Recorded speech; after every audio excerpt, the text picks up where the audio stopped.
So, Eric, are you all on board on the new blacklist? Apparently, some people I've never heard of are starting. We were Sean Hannity and I were just talking about the blacklist. Yeah, that's an effort, I think, by some people to go after elected officials who've endorsed Trump. Right now, I still think conservatives can rally to Cruz, that there's time, particularly with Utah and Wisconsin and California, to really help Cruz, and I think probably the effort needs to be focused there. So that doesn't seem like a strong condemnation of the blacklist idea, but let me just fill this conversation out a little bit, Eric. Phyllis Schlafly, Pat Buchanan combined, the two of them probably have, I don't know, 80 years, 90 years almost in the conservative movement. Do you find them to be conservative people? Yep. Okay, so they're conservative. Do you think Jeff Sessions is a conservative? Yep. Okay, so the three of them together are conservatives, and they've all either endorsed Trump or been fairly sympathetic to Trump, correct? Right. So why are they right and you're wrong? Or why are you right and they're wrong? Not. Well, because I don't think that Donald Trump is a conservative. In fact, I mean, you go on Fox News and half the people say he is and half the people say he isn't. I don't think Trump's a conservative. I'm certainly not going to support him. So but do you think that Phyllis and Buchanan and Sessions, they do know conservatism? I think they're conservatives, but I think they're wrong.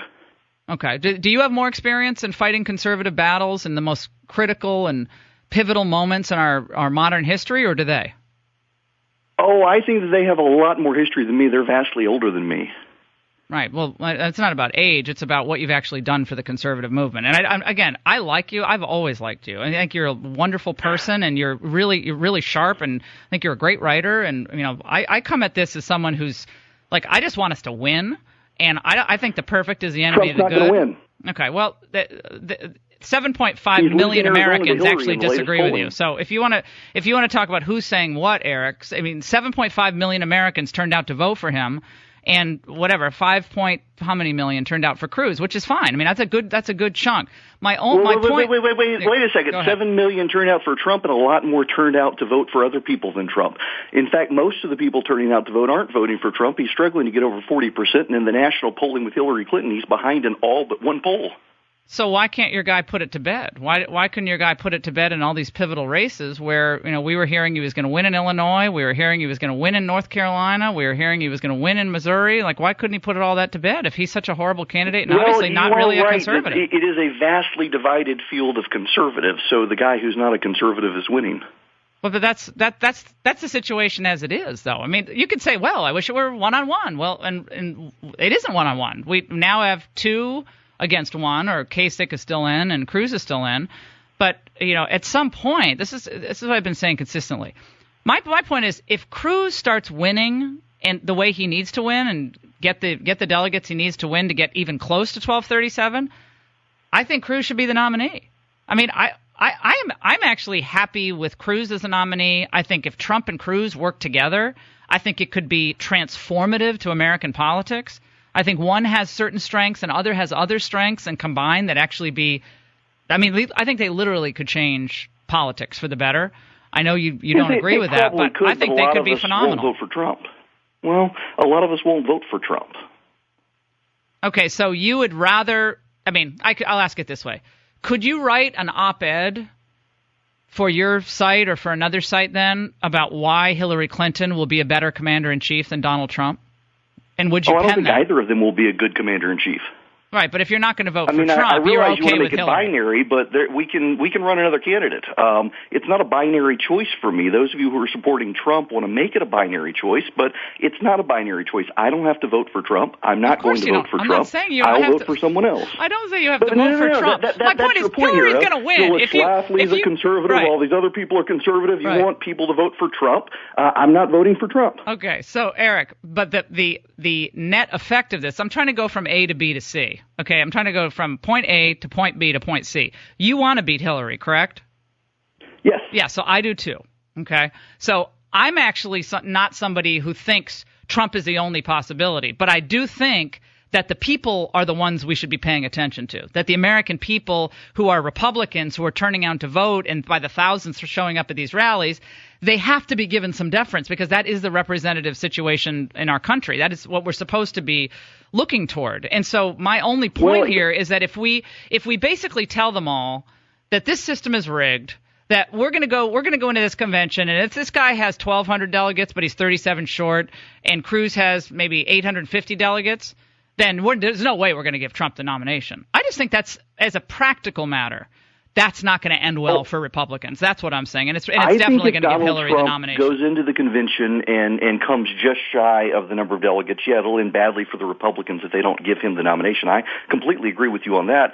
But I also think that people who support Trump also need to be mindful of the American public and the fact that, for example, in 47 of the last 50 polls, Donald Trump has lost to Hillary. In 20 of the last 21 polls, he's lost to Hillary Clinton in the last month.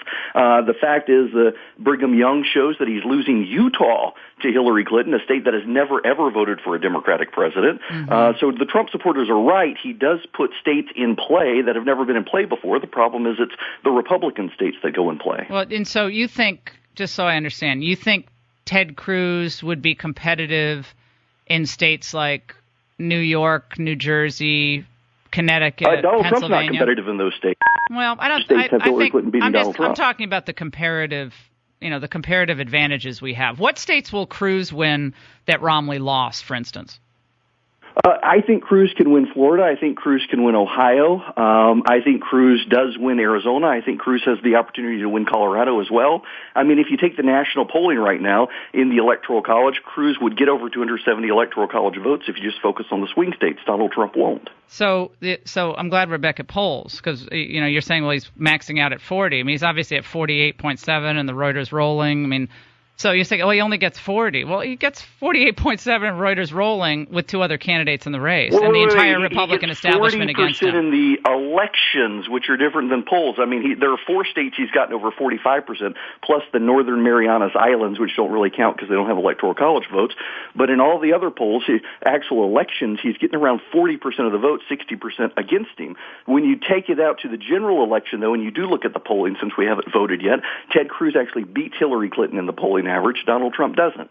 Why do you think Cruz couldn't close the deal in these states where we thought for a while he was perhaps going to be able to overtake Trump? What was going on there? It was just that we had other people in the race, or what was it? Yeah, there were other people in the race, and you also saw a Democratic crossover vote to help Donald Trump, according to the exits. Do we not want Democrats to vote Republican? I do. Reagan had a lot of them. Well, the question is, will they come back in the general and in the process when you lose Hispanics overwhelmingly? I mean, for example, if we're going to talk about polling, Ted Cruz gets 30% negative or 30% Hispanic support, which is what you would need to get a general election win if you're a Republican. Donald Trump gets 5% Hispanic support. Yeah, but Donald Trump beat Ted Cruz in Florida non-Cuban Hispanics. He had 2% below Marco Rubio in Florida among everybody except Cubans. He beats Ted Cruz among non-Cubans in Nevada as well. But that was only 200 people. Well, yeah, but in Florida there was a significant turnout. The point is we have this process of elections, and if we get into the convention and Ted Cruz has, this about the same proportion of delegates that Trump has now, and the folks, huddle together and they like, okay, on like the third ballot, we're going to drop in Rick Perry. Or on like the fourth ballot, we're going to put in Tom Coburn, who, I love Tom Coburn, but like nobody's even heard of him. That's just bad politics. That's just not good politics.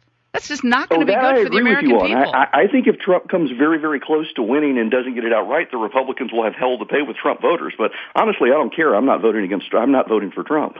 So if Ted Cruz, your guy, decides to cut a deal with Donald Trump, which I know said, we're never going to do it, never want to be vice president, never going to do it. But let's say he does. Until they do it. Well, let's say he does. So your guy, who you think is the be-all and end-all of conservatism, is no one better than Ted Cruz in this race, decides to sign on to Donald Trump. You're not going to vote for the ticket. Nope.